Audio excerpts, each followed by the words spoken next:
evening, it's Open Week. The best week of the year. The best week of the year. You've been watching live on the range. If you haven't, you're probably coming home now and watching us and then maybe watching the Open range. It's an exciting week for the whole of golf in the UK. Yeah, there's no better week of the year. Maybe the Masters, close one, but I think the Open just nicks it for me. I think so. I think particularly, in the UK, the Open, the oldest tournament, the vagaries, the conditions, the course. I think there's just that little bit more. You know what you're going to get the Masters, course, condition, everything. Haven't got a clue what you're going to get the Open. The tide, changing the conditions, the draw. Yeah, great stuff. Yeah, it looks wet and horrible over there at the moment. Watching a bit of the on the range stuff today. We are going to get straight into playing some holes. We've got a message in from Kev T asking us to play the 5th hole at Portrush and discussing our strategy. If you'd like to know anything more about Portrush, ask away. We've got our usual iPads and James mixing up the visuals for us as usual. So we're going to get straight on in. Off we go. Right, yeah. How far is the 5th hole? So 5th hole, so I'm going to give it use the little flyby drone. Love that. Love 5th hole here. Starts off, whizzes through here. So tees off, you've got the ocean on the right, and the fairway kind of moves, swings around left to right. Now, most of them, if you're going to lay up, and it'll be laying up into this area here, so leaving yourself 50, 60, 70 yards, and to where that kind of crosshairs is on the fairway, that's a dirty great mound. So actually trying to avoid that. But the prevailing wind's off the left. So most of them are going to be having a go at the green, I think, on this one. I don't know how bad the rough's going to be on the short side, but on a hole that is gettable, especially the way the modern day players play, they're going to be having a go, I think, 9 times out of 10.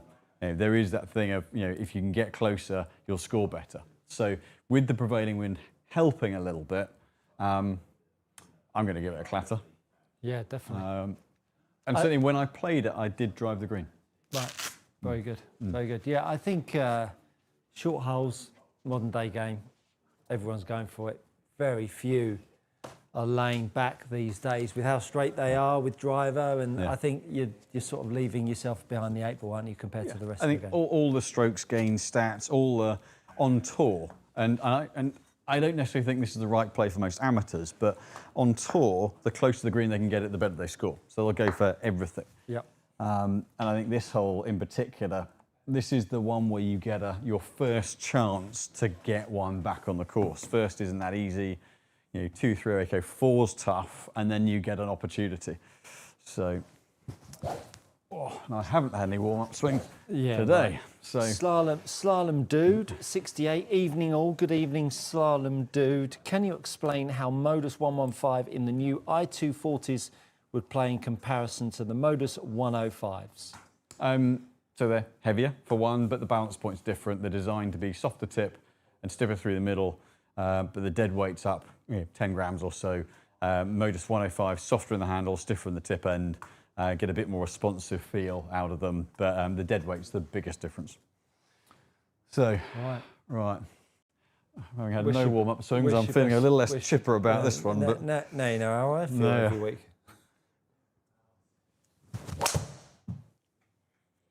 I think I hit it pretty well. All right. How's it carried? How's it carried? It's looking pretty good. Too bad. In El Traperoon. Okay, that bunker, what have we got? It's probably 20, 30 yards short. If it's that pin, it's on the front. That's probably not a bad miss.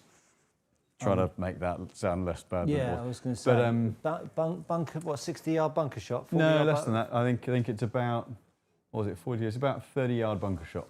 Oh, right. For those boys, seeing as I wouldn't be hitting the next shot, that would be all right. Yeah, it'd be easy, wouldn't it? Good start line. Is it going to hit the mound? Yeah. Oh, stay out, stay out. Yeah. Oh, you'd grab it all day long. Lovely. Isn't it interesting how they're literally about a yard apart?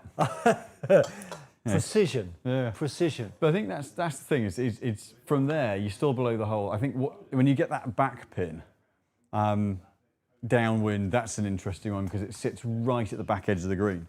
So actually, the layup suddenly becomes a little bit intimidating. Do you want to be flighting a wedge shot into there? I think they're going to really be, you have to have another go, really be having a crack at the green then. Come on. Is it going to kick? Should kick, right? Should do. Yeah, take that. Yeah. That'll do. That'll do. So yeah, but that's ultimately, that they're going to be 20, 30 yards longer than us, and then they're on the green. Some of them, if it's heavy downwind, it's just 3-wood batter at it. So I think this is just green light hole for them. 100%. 100%. Yeah. I need the iPads. Sculptura X2. Evening, guys. Do you recommend studio or range for coaching? I think 2 things that you want to look for in having lessons: proper balls and data. And I don't think you can get that outside. Name a range that's going to be hitting Titleist balls and getting TrackMan data. So I think those 2 for me is indoor. I think with the data now and with how good it is, I think it translates super well out on the golf course. I certainly find that with my clients anyway. So that would be my recommendation. Should we play a hole? Play a few holes? Well, I can set it up to play the first. Yeah, let's do that. We can go into kind of. Why don't we play a few holes at the Open? At the Open. Let's play a few holes, and then we can talk and answer questions. Answer questions. Play a few holes while we're doing it. Matthew Priestley, hope you are well. Thank you, Matthew. We are, and hope you are too. One demonstration request. How can one manipulate club path? Take the Callaway TI for Simon with weight in the front instead of left and left, how to make it make into a push draw. So manipulating club path is most notably done with your grip, really, because if your face to path value is closed, you've got a path that's probably more inside out. And you might want to offset that, so maybe weaken off your grip a little bit. And if your path line is outside in because the face is open to the path, why not go a little bit stronger with your grip? That would be the best way to manipulate path. I mean, I shot a video today with David Jones from Sky Sports. He's the lead anchor for Monday Night Football and the Super Sunday, and had an incredibly weak hold, bit across it, and a bit of change of his grip and a couple of other little tweaks, but his grip fundamentally shifted his path 6 or 7 degrees. That's coming out later in the week. But you can manipulate paths so easily with grip and ball position. Those 2 things will be the biggest impact. Right, first hole. Yeah. Off you go. I'm up. Love it. Yeah. Love it. Love it. I think 9 holes, open week on the show. I think that's got to be done, isn't it? It's got to be done. I haven't put wind high on this because wind on the simulators doesn't quite translate. Okay. You haven't put it high. No, because crosswinds and things are a difficult one, but we still show off the course. Okay. Yeah. Lovely. Lovely. Oh, that felt good. I played really nicely yesterday. Come on, don't go in that trap. Don't go in that trap. That works out. Yeah. You said Gatton. Lovely. Is it Gatton Manor, did you say? Yeah, play Gatton Manor. Oh my goodness, if you're looking for a public golf course, I mean, it's got members, but I mean, you get on there on Sunday. You can get a tee time there literally any time you like. £30, 18 holes. Greens were mint. Yeah, absolutely mint. Very good. Can't recommend it enough. Right. So just miss the bunkers. Yeah, missed the traps. I watched the Grant Hall out in the Wesley. Yeah. Wesley Bryan. Oh, so far out the heel. Hopefully it is out the heel to bring it back because that was an absolute stinker. They played this in. They do an open cut where they go and play all the major championship courses, and they try and make the cut. Yeah. And they did it around here. That was a disgrace. That swing. Really, really good TV.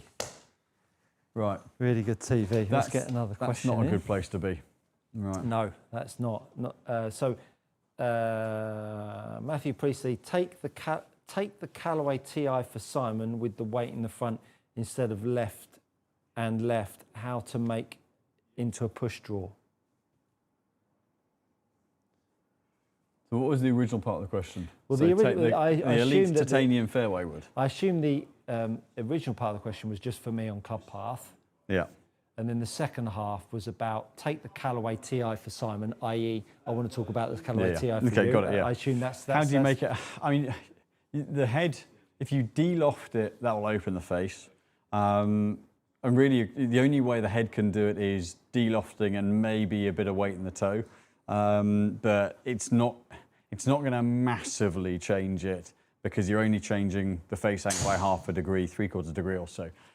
So you can look at shaft type, you could look at someone's delivery and try to create more of a later delivery of the club head to try and leave that club face open a little bit. But your action will be hard to override with the club from a shot shape point of view, but you can minimise it. So I'd be using something that, for most players, that tries to drop the club in a bit more and open it up. Very good, very good. Hope that helps. Right. I'm going to try my best to stick this somewhere up, but I'm going to aim a little bit right and just basically give it a hit and hope. Yeah, it's fairly hefty, that fescue, by the looks of it. I've already got a stiff back, so. Is it a real stiff back or is it a virtual stiff back like the I think it's a real stiff back, but I'll take that shot. That's a beauty. Yeah, very nice. Very nice indeed. Edmund Geisbers, good evening from Romania. Good evening, Edmundus. Really enjoying all the content from Precision Golf. Good job. Question, which shaft is comparable with the older KBS Tour? Well, I mean, the KBS Tour is still around. So the original KBS Tour's, Tour 90, Tour 90, KBS Tour Lite is essentially pretty darn identical. The X is a little bit heavier at 105 grams, but the R and the S, 95, 100 grams are, in terms of balance point and profile, it was a very, very slight, I think they'd call it an upgrade to it. Essentially, it was a slight revamp, but it is as good as identical.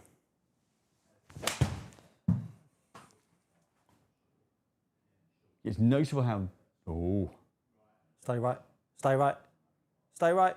Ooh. No! I was going to say, it's notable with this course how up the greens are and the drop-offs, and that wasn't I wasn't saying that because your ball looked like it went left. But how deep the bunkers are. There are a few of the holes here where they literally are cavernous. Yeah, that looked really undulated, to a point, but.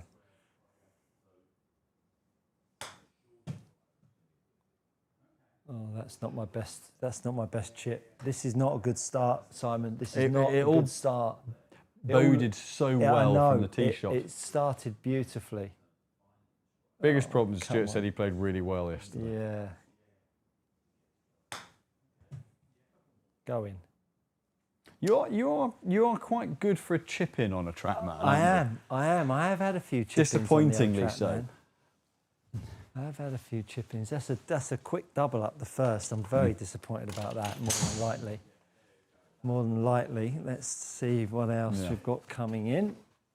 Is that a double? But that's better than Rory's first hole last time round. It is. This is true. This is true. Philly Central, good evening, gents. Simon, are you still doing fittings yourself? You're no longer an option online. No, yeah, my diary's not online, but I do fittings, but just email in with a request and then I can get back to you with dates, because my diary's a little restricted, so yeah, it's just easier for me to manage it that way. But yeah, just send us an email in and we can find a time for you. Very good. Right. Fire away. Fire away. Par 5 next. Par 5, you right? Par 5 next, so slightly downwind and yeah. Evening, gents. Love the show. Considering upgrading from a Sim Max 2 irons to forged irons, but still forgiving, where would be a good starting point? JPEX 925 forged, really good start point for that. They're nice soft feel, but you still get some margin of error. And I would say, I mean, at Callaway, the AI 200s, it depends on how strong a flight you need. They're pretty strong, pretty punchy flight. The new Titleist have a softer frame. T250 has been very good, but it's all about what kind of launch spin you need. But I would say the best from a feel and forgiveness point of view, 925 forged I really like. Yeah. Very good. Blind tee shot. Not a fan of that. Not on a links course. Not a fan of it on a links course. I don't like it's a first hole. Yeah. I can kind of never a fan. kind of accept it on anything but the first hole.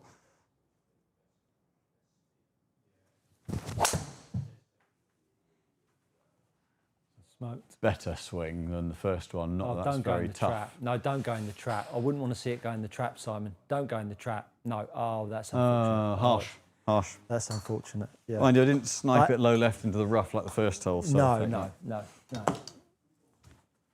I was with some of the weekend, and they said, "What's the difference when a golfer says good swing and good shot?" And that was a good swing, Yeah. but not a good shot. Yeah.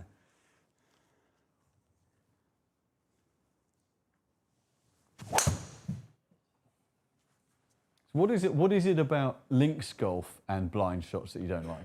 It just feels like other courses. Yeah, and it blind feels shots? like it's got no definition down there. Right. Just not a fan of it. Yeah. No definition. It feels like you could be hitting into some big open field. I think links golf can be pretty bland anyway, can't it? It A doesn't. lot of links because very flat, isn't it? Yeah, the odd it doesn't odd scream hillock. beauty, does it? Until you get down into a fairway that's got some undulation and sand dunes. So I think when you're shooting over some fescue with a wind howling out your left, it's not exactly the most appealing of golf shots. So yeah, not a fan of a blind shot.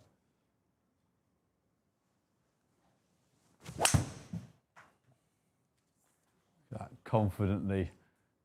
Oh, Oh, please, is he gonna- please is he don't gonna- go in. Run through. Do something. Unfortunate. Oh, Unfortunate.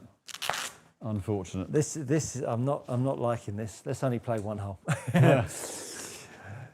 So let's have a look. I've got to hike Let's this out. have a look. Mr. Titleist. Hi, Simon. Can you give a quick guide of the difference between the Titleist T200 and the new T250? Okay, so T200 had the effectively plastic back, which allowed them to put the kind of support into the centre of the face, the max impact in. The T250 is a single body metal construction, softer kind of forged frame to it. So there isn't anything that's going to fall off this time around. But they've spread a little bit more weight, tungsten heel and toe, so it's a bit more forgiving, softer sound and feel, little bit, maybe a bit faster, definitely a little more stable across the face. Just a kind of a slight progression on T200, adding a bit of forgiveness, but a softer feel. Very good. More consistent for spin, I think, as well. Got to try and get this out of this bunker. Ian Linfoot is would like to know what our driver specs are this evening. Couldn't be more different from two guys that swing it pretty much identical speeds. I'm a TSR2, 11 degree, with a Diamana TB70X Mitsubishi. That's a blue board profile. Right, that's what he said. Yeah, I couldn't be less educated on this stuff. Anything else? I think you're at a 40. You had a 45 inch. I have to check Mark did your specs. I have to check those. And you're not a heavy swing weight player, but pretty neutral balance. Mine's an 8 degree TSR3. C4 setting, so one notch higher. VA Composite Sinister 65 stiff, which is with tip balance shaft, 64 grams, 44 3/4 inches, D3.2. Very good. There you go. There you go. That's that. Is that you? Yeah. That's still you. 148. We're a bit down breeze. Dead sheet. Dead sheet. I'm gonna. Simon Muggleton. Just got my hands on a GT 16.5 wood with a 1K Tensei 65 gram regular. Thought it was 55 grams AV Tensei that I know I get on with. What are the differences between them? Thanks in advance. So was it the Tensei Black 65? It was he got his hands on a 65 1K Tensei. Okay. And thought it was a 55 gram AV Tensei. Yeah, so I mean the 1K is higher grade material, so in theory a bit smoother, but the big difference is you've got a 10 gram heavier shaft. So the dead weight's heavier, it's going to require more effort to swing, and so your best shots be really good, but if the E55 suits you well, then that's going to be easier to get consistency with, and so therefore you're likely to have more of a kind of a good, bad kind of result rather than kind of solid all the way through. So yeah, your best shots will be rewarded, but anything less than perfect will be punished. Let's play a little wedge to that, and I think I've hugged it a little. Yes, Gal Palank from my channel. Good evening, gents. Good evening, Gal. I have a question about the grip. During the downswing, my bottom hand loses grip to the point I hold the club with the fingers only. Is this something I should work on? Yeah, absolutely, it's something you should work on. What you want to do is just pop yourself a bit of tissue or something, or even a coin in between the top of your thumb and your pad of your right hand, and just try and squeeze that on, and that pressure in there will start to make your hands less active. That's definitely, certainly something to work on. Hopefully that helps. Very good. Oh, you got that nice 87-yard bunker shot. 87 yards, 87 yards, 87 yards. If there's one area where you don't play as much, you start to lose all of your feels for these numbers. Yeah, all right. I find, yeah, there's something there. I get black holes of distance. I'm not a, like 90 yards, give me 80 or 100, I'm fine. Yeah. 90 yards shouldn't be that hard to compute, but it's probably just because I don't think I'm as comfortable with it. I then mess it up, and yeah. But it shows the value. Ooh, caught the lip. Shows the value of practicing what you don't do so well, because then you'll get better at it. I'm making a Horlicks of these 2 holes. I'm glad I played well yesterday. Right, let's. Oh my goodness. So. Mike T, old T150 versus new T150, can you hit some in your spec? We'll probably be finishing this fairly soon. I will certainly do so. Good stop. Nicely put a nice tempo on that. Thank you. There we go, lovely. I've been working on a very slow backswing. Oh, really? For pitch shots in particular? Or generally? Yeah, just generally. I'm working on really slow backswing. Mm. I do that with short game because I get a little a bit quick and change in direction and then steep. So yeah, it's a good.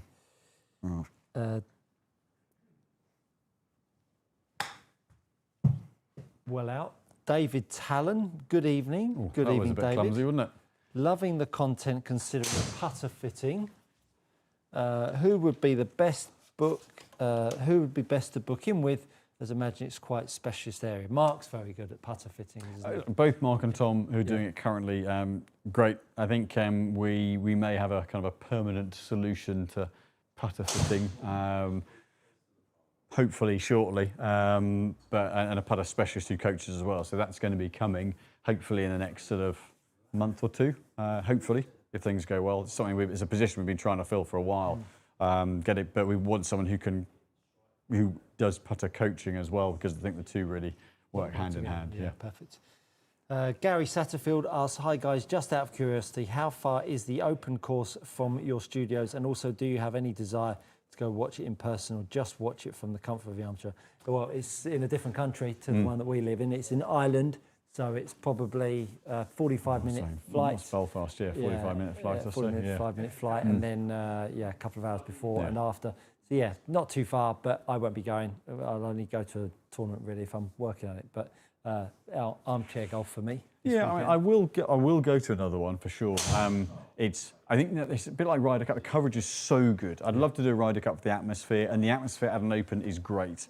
When it was at Sandwich, I got the train down, went with a friend, got the train down and back, and did it in a day. It was great fun. But you do need the weather to be good. Yeah. I do not want to go to a links course in the pissing rain and trooping up and down sandbanks. And just then sit in the tented village drinking beer. Yeah, you're right. Do you want to do this? We'll do this hole, being par 3, and then we'll get on to Mike T's question. So we're at 177, a bit downwind.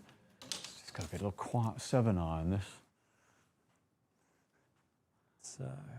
Where are we? Do you like to move the ball towards the pin? Do you take dead aim at a ball? Like how would you play if you got a pin left or right of the green? What are you thinking? Yeah, always a draw in or fade in. Yeah. I don't really like to see straight on any shot really. Always moving it. Yeah. And you? Generally the same, but a lot less shape than I used to. I'm more comfortable taking dead aim if I just feel it's the right shot. Or it'll be like a couple of yards one side, just to like this one, pins back left. I would be aiming right half just to bleed it in. Yeah. So, right. Nice, just a nice solid 7-iron. Felt good, but I might have tugged it. Obviously aimed right of it and tugged it. Very nice. So that's where, so my miss I know is that little bit of a pull rather than the draw now, thanks to your fine help with my swing. So I'm always much more comfortable with a pin on the left where I can aim right and pull it back on line.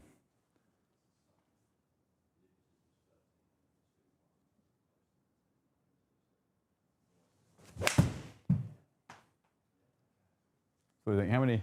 How many holes in one at the Open? Don't know. Well, they were two good ones, weren't they? They were. Oh, down, down, down, down, down, down, down, down. Oh. It's another example of where you say good swing. Yes, good swing, get down. I was thinking that was a bit too much club, 7-iron. Thought it was a hair too much, but... Go on, chip it in. Yeah. Let's see the old chipping action. Chipping.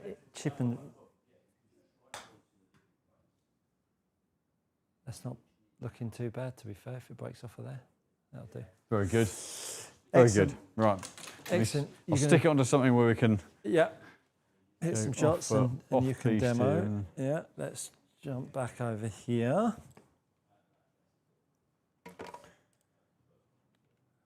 Where are we?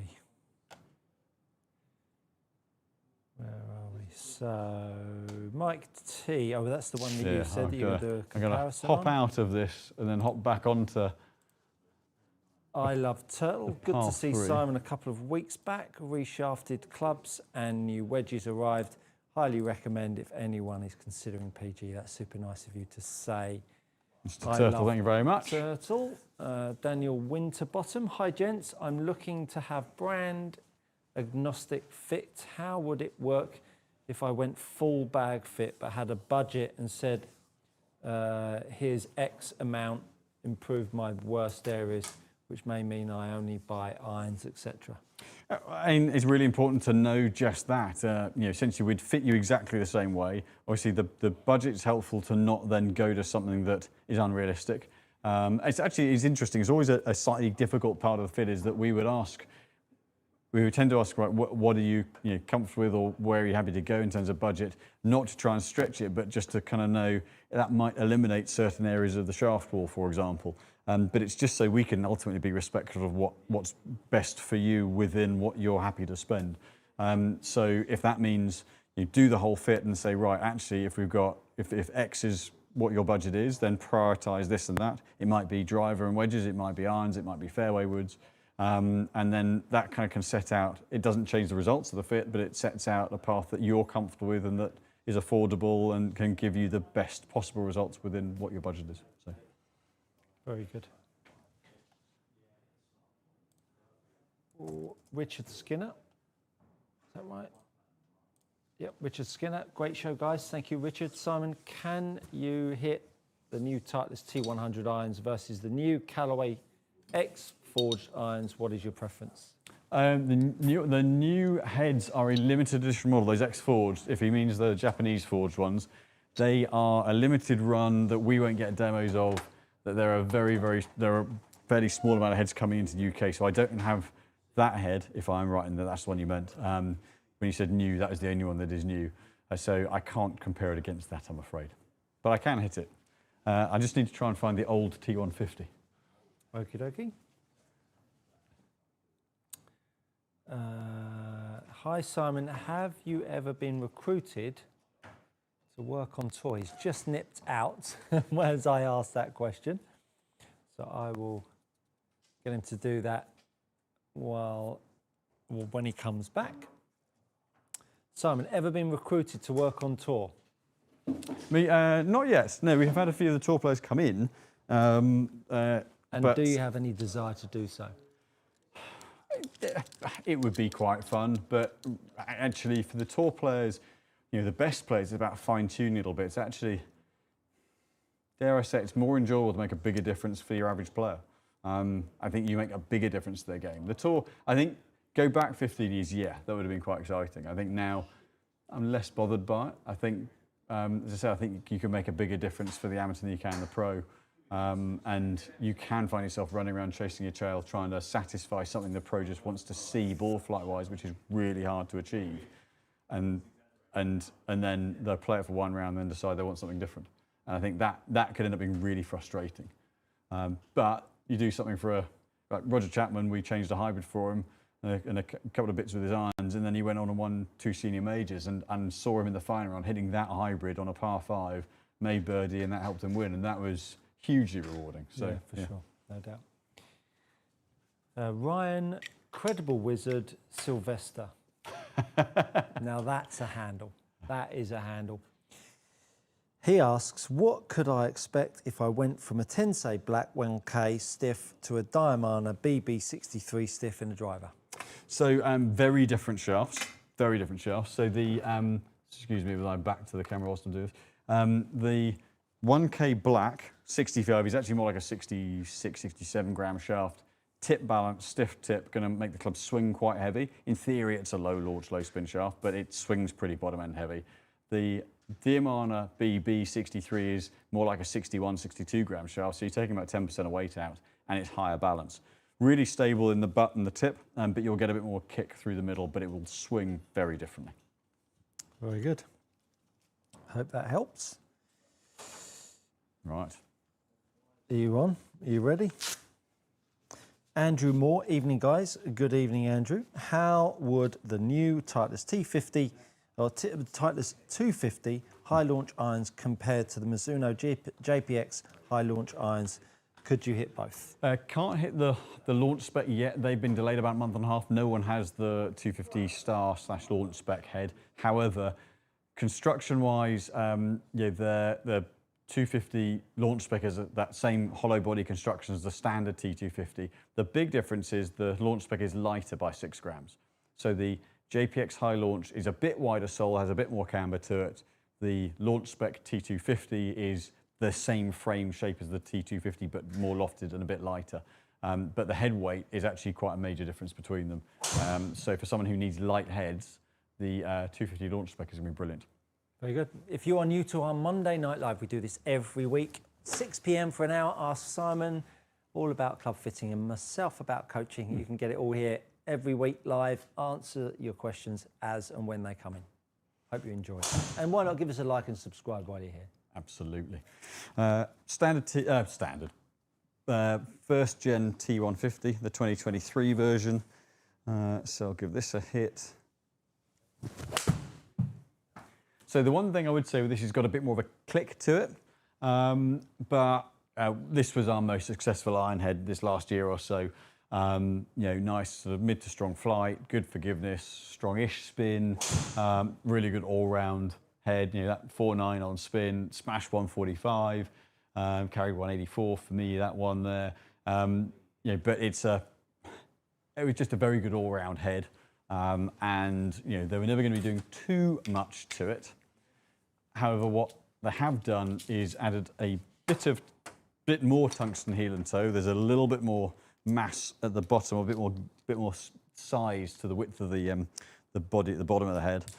I think for me, this one potentially there's a little bit more spin consistency from what my initial sort of thoughts in this last, basically a couple of days worth of fitting with it. I was away a couple of days last week, so I haven't done as much as the other guys with it actually. But I've seen very good spin consistency, little bit more stability off centre.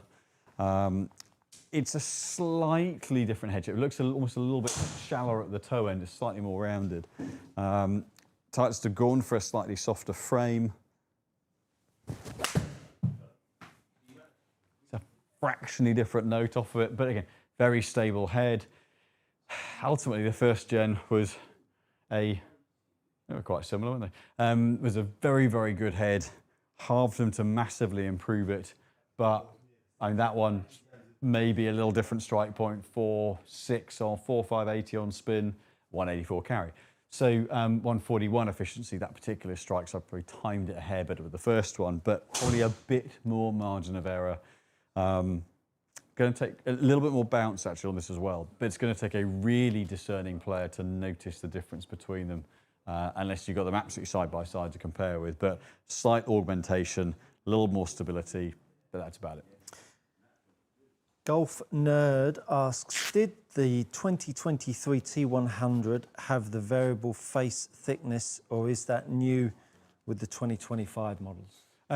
So there's certainly in the long irons where there's now the cutaway in the 3 and the 4, that channel that, I'm going to hold this up to camera, hopefully it's visible, that in line, there's a little channel you can see in the back there, which the T150 has from 7 iron up. The T100 has that in the 3 and the 4 iron, which facilitates that bit of variable face thickness as well. There were kind of elements to it, but being more of a solid body, there wasn't as much they could do with it. But now having that channel in there, that allows them to put that in there, which just helps a bit of launch and a bit of ball speed consistency. Blaine O'Hare asks, evening gents, evening Blaine, how important is a putter fitting, especially for a tall guy? So for a tall player, one, managing length and weight of the putter is really key, and for anybody, getting a putter that you can align naturally and quickly. So you see a lot of players agonising over the ball at address, and the problem is all you're doing is that a lot of that is because you're not seeing the line that the putter's lined up on particularly well. So it could be length, so posture, so eyes in the wrong position, could be the shape of the putter, the alignment markings, but you want to be able to pick your start line, your aim point decisively. That then sets you up, and I think that, to me, the aiming of the putter is one of the most crucial parts of it, and anyone can benefit from that. Very good indeed. Pro V1 David, good evening David, and good evening to you. We talk about swing weight in irons and woods, but is it the same for putters, i.e. length and style, or just what feels good to the player? We do talk about it, but it is important. It's not as critical into the smallest detail, simply because the putter is not moving as fast, so it creates less momentum, therefore sensitivity to small changes, 1 or 2 grams, like we see in the irons and the driver. That momentum gain, if you're going from, Stuart and my speed, we're going from 0 to 87, 88 miles an hour, 6 on, 105, 110 in the driver. That creates a massive uplift in acceleration rate and momentum of the head. So the forces involved are very big. In putters, you're going to a few miles an hour. So it has less of an impact on how the putter swings, but there is still an impact on it. So some players will still need a higher balance, a lighter swing weight profile, and some, I swing the putter head, I need a heavier swing weight. So that still applies, but the amount of difference you have to make to affect it is bigger. Jason Owen asks, reference premium golf balls. At what level, i.e. handicap, would you know the difference in spin and feel, etc., etc.? I see so many mid-high handicap golfers buying Pro V1, TP5, Chrome Soft, etc., etc. I think it's a good question. I think there are a lot of players that would probably benefit from playing potentially a mildly less spinny ball to keep the ball straighter on the tee shots and not give up too much in the short game. I think ultimately when controlling the ball with your wedges, when you're getting consistency of delivery and being able to judge distance with your wedges, that's when you can really start to pick up some performance out of the premium balls, because the cover gives you that spin control, which you get less of with a Surlyn cover versus the urethane that all the premium balls have. But with that spin with the short game comes more side spin with the long game. So I don't think there's a handicap you can say that there is a, right, from this point on you should be using a premium ball.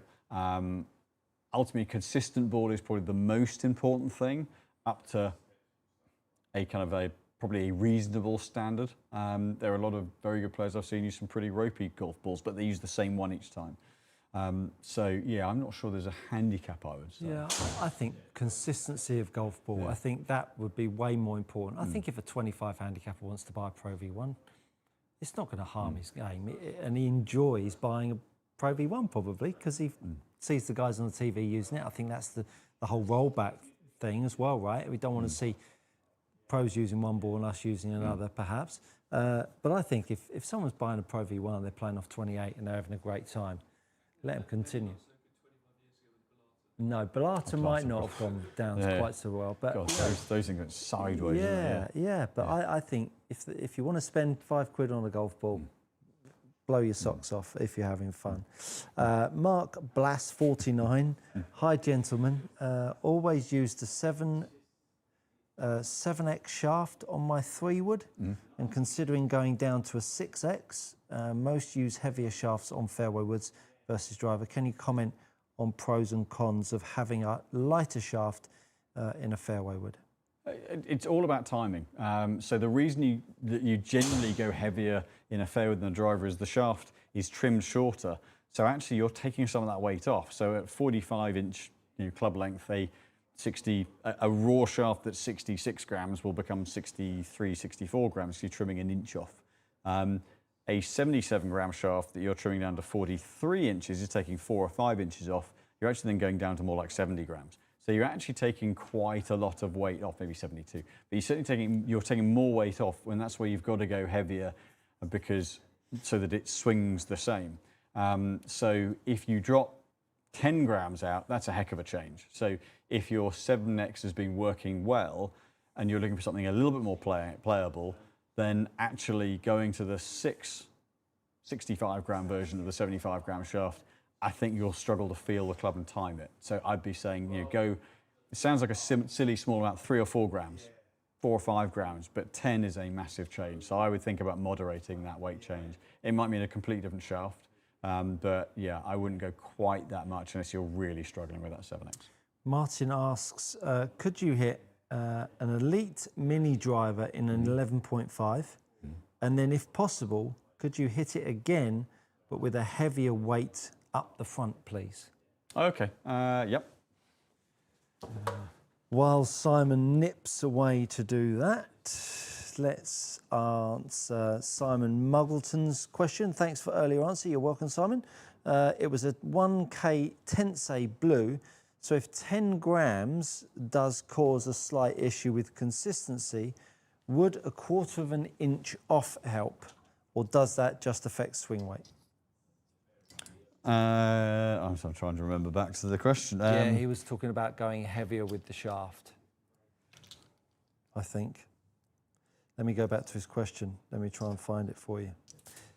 Just got my hands on the GT 16.5 wood with a 1K Tensei, 65-gram regular. Thought it was a 55 gram. Yeah, so he's got 10 grams lighter in the shaft. Yeah, 1/4 inch wouldn't do enough. Sorry, 10. He's gone 10 grams heavier in the shaft. 1/4 inch wouldn't do enough. You drop about a swing weight point and a half, but you're not shortening it enough to compensate for the extra weight in the shaft. So it's still going to swing a heck of a lot heavier. So you'd have to take off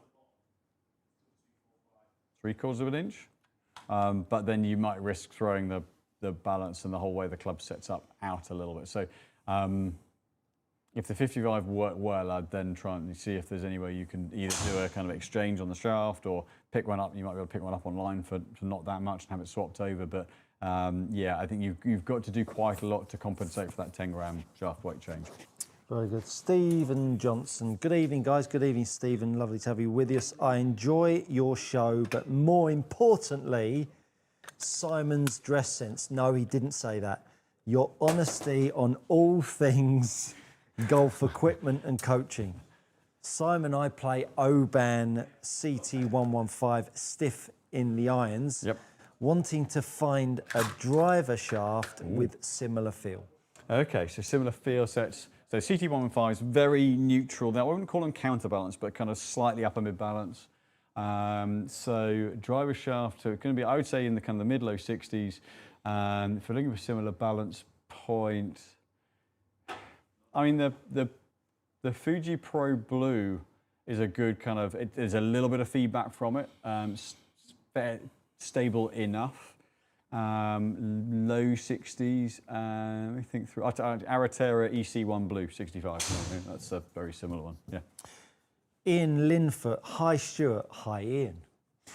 My 13-year-old son is improving rapidly. 9 handicap, great stuff, and well done to him. Would there be any benefit to having a lesson when he is on top form? Thanks. My advice would be whoever you give him to as a lesson, or he takes a lesson from, should I say, stick with that person. Don't come and see me and then go see someone else and then go see someone else. Choose your poison as a golf coach, particularly at that age of a golfer. Choose someone that you believe in and take them down the road with that. It doesn't have to be that you're having lessons every week or every month or even every 6 months, but sing from the same hymn book. That would be my recommendation. So sure, bring him down. I'd love to help him and advise, but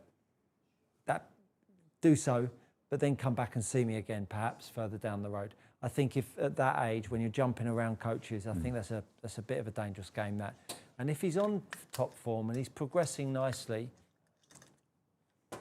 let him keep going and let him keep playing through the summer, and then maybe in the winter time have a little look back on the year and where you could improve, etc., on a small scale, and then maybe do some work in the winter time. But if he's playing great golf and he's improving, let him keep going, I would say. He's probably got clear thoughts. He only sees it one way and he's enjoying it. Don't bog him down with a lesson or technique.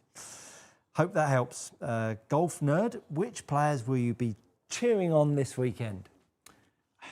I would love Tommy to win. I'm not sure he will.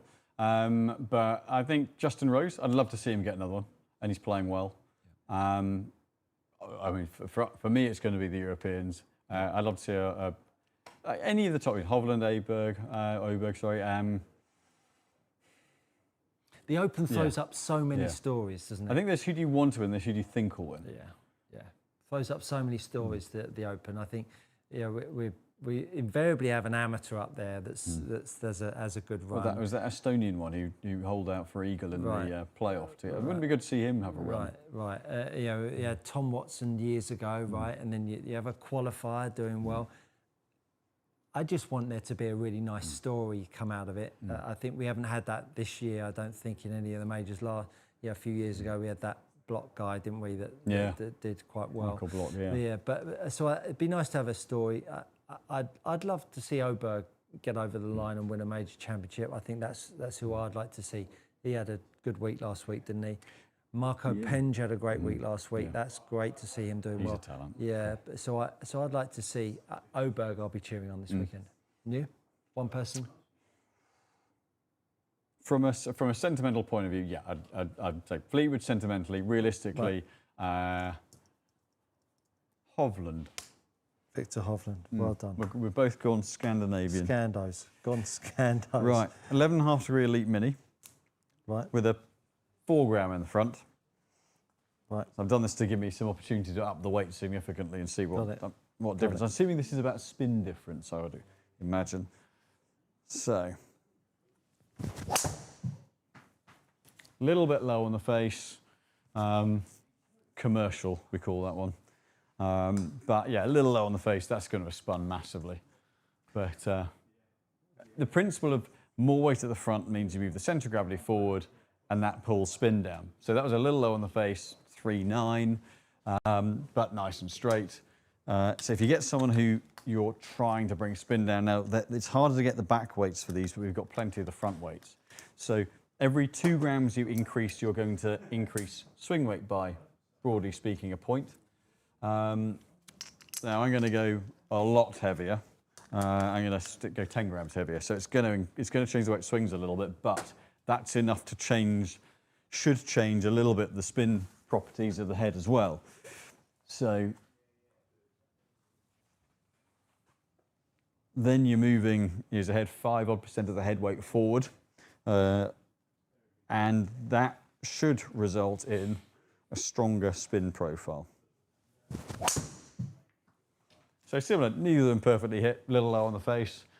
Be interesting to see how different that is for spin. Probably not a lot, looking at where that's going to finish. 3.9 the first one, wasn't it? Yeah, 3.9. Yeah. 3.8, there you go, dropped it massively. But the answer is, so just changing the front weight on this, it makes it heavier, it will change the dynamics. If we were going 10 grams heavier at the front and take 10 grams out of the back, that then shifts it more. So when you've got a dual weight to change, you can maintain head weight and then change the spin properties. If you're just changing the one weight, you do change the spin properties a bit, but you're also changing the dead weight of the head a lot, and that will change the way it swings. Very good. Sculptura X2, following on from Range Studio question, I've developed a mixed shank push slice. That sounds like a lot of fun. With the driver, wonderful. I'm booked in. Am I right to thinking I'm getting stuck behind too far into out? Well, you can hit it out the neck from having a hook face or an open face. You can be stuck in many, many different ways. So I would be guessing as to why you're hitting that strike, unfortunately, without seeing you. Don't mean to be evasive. Sam J. Hi, Stuart. Hi, Sam J. Is there a trick to removing a broken steel shaft tip from the hosel? I'm the last person you need to ask. I think you meant hi, Simon. Over to you. Is there a trick? Yeah, you find a really good club maker like James or the guys in there and just hand it to them. He went on to say, I used a heat gun and tried prying it out with a needle pliers, but no luck. Possible I didn't loosen the glue enough.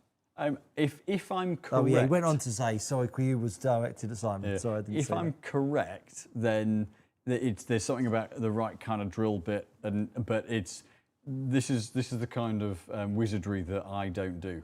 So I'm sadly not qualified to answer that question. James, what would you do? Heat it up with a torch, drill bit just large enough to catch on the inside of the shaft, and it'll just spin out. Do you want to repeat that or shall I? Heat up the head with a torch. Get a drill bit that's just large enough to catch on the inside of the shaft. Yeah, to catch on the inside of the shaft, and then it will just spin out.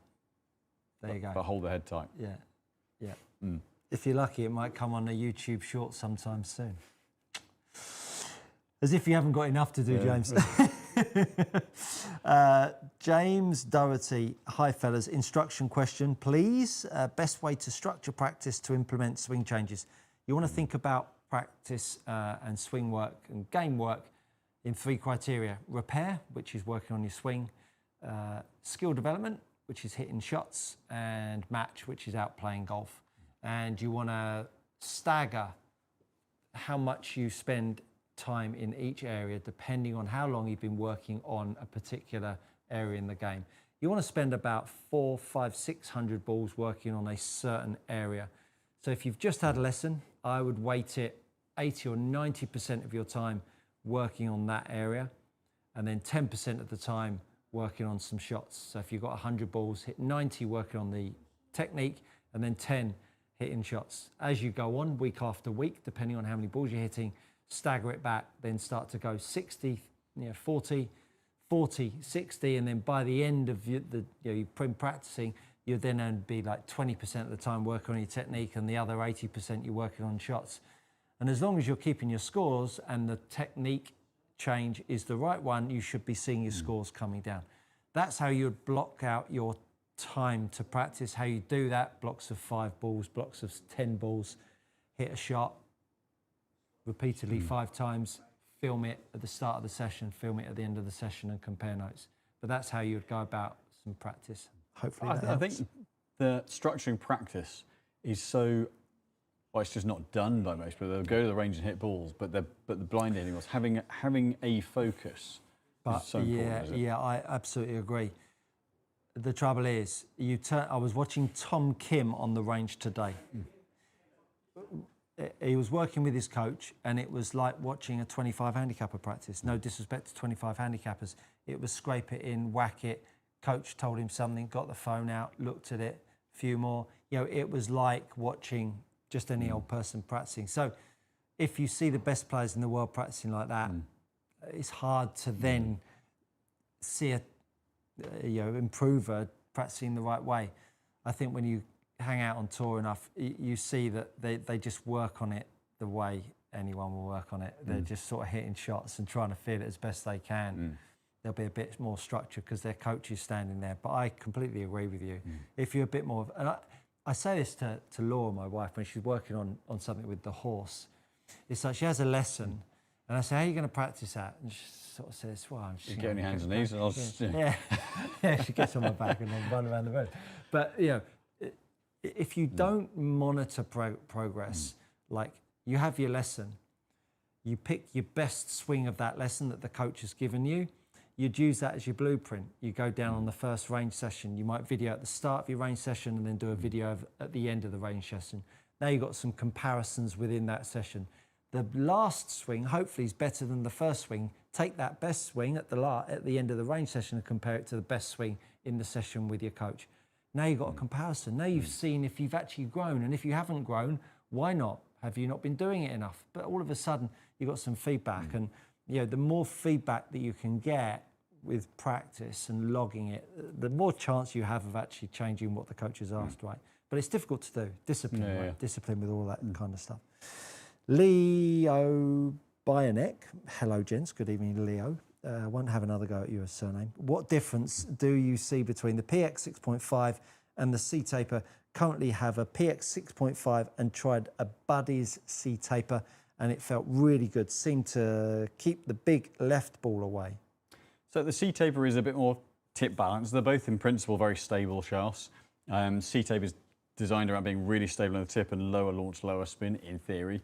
And the Project X is still a really structurally very solid shaft through the kind of the midsection, and in theory has a bit more response than the tip. But they're both really solid and stable. But ultimately, you know, whichever balance point and dead weight suits your timing better, you will hit straighter. It sounds like to you having the weight in the bottom end is more is a better shaft setup for you, and therefore the C-Taper will win out in that respect. Good question here by Daniel Winterbottom. Thank you for your help earlier.